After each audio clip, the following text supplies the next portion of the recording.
Greetings, Dr. Cathie here, your social research scientist and redemptive change agent, covering the world of creditworthiness and its impact on individuals, families, and society with a passion to make a difference in this and future generations.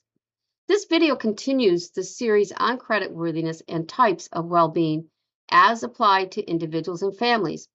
As a reminder, the general notion of well-being is defined as the health, happiness, and fortunes of a person or group, the state of feeling free from illness or injury, and the state of being happy, satisfied, or content.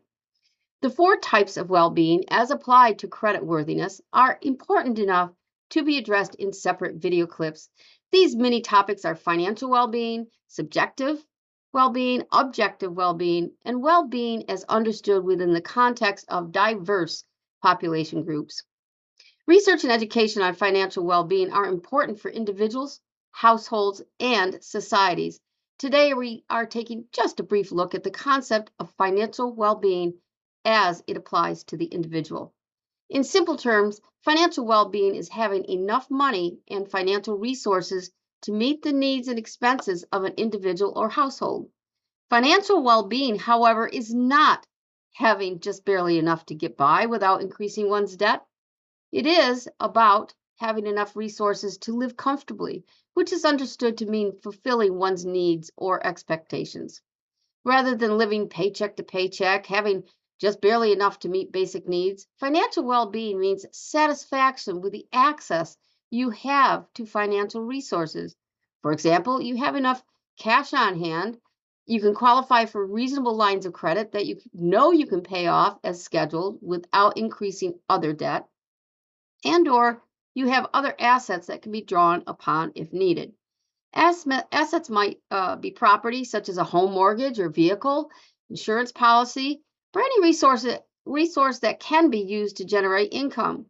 Financial well-being can be defined from both a subjective and an objective standpoint. By subjective, we're referring to your individual evaluation or view of your financial situation. The great news is that subjective perspectives are modifiable. That is, they include conditions that can be changed. These are the most important determinants of one's psychological well-being. To put simply, this means the less stress I have about my financial situation, the better I am at coping with mental, physical, or emotional pressures. To think in terms of credit scores and their relationship to creditworthiness, there are some very real stressors that stem from having poor credit and credit scores, and how this affects every aspect of our lives. Stressors continue to emit emotions such as feeling overwhelmed, angry, depressed, irritable, unable to enjoy life, no sense of humor, and even worsening existing mental health issues. Subjective well-being is, then, how you and I think about things related to success and failure and our overall life satisfaction. Now, let us quickly examine objective well-being.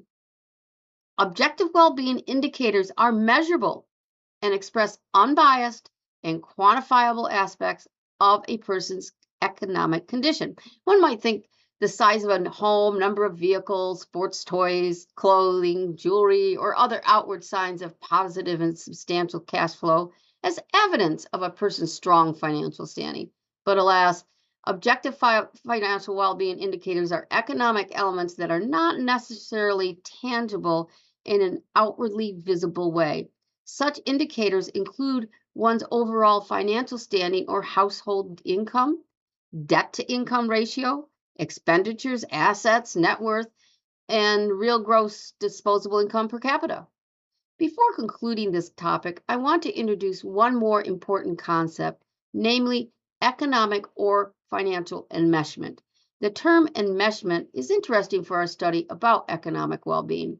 It can mean entrapment, entanglement, pitfall, quagmire, quicksand, or hazard, for example. The concept of financial enmeshment refers specifically to children becoming involved in adult financial matters before they are cognitively and emotionally ready to cope with the information. A child's development can be negatively affected by such a practice. Compromising coping skills related to money, personal finance, debt, and consumption. Typically, personal finance is offered in upper high school, although I only found that 25 states require that a minimum of one semester of a standalone finance course be taken. Another source reported that as of March 2023, approximately only 24% of students go to schools that encourage the gold standard of personal finance education, that is, where it is both required and comprehensive. I'd like to conclude by asking the question, why do I care about these things?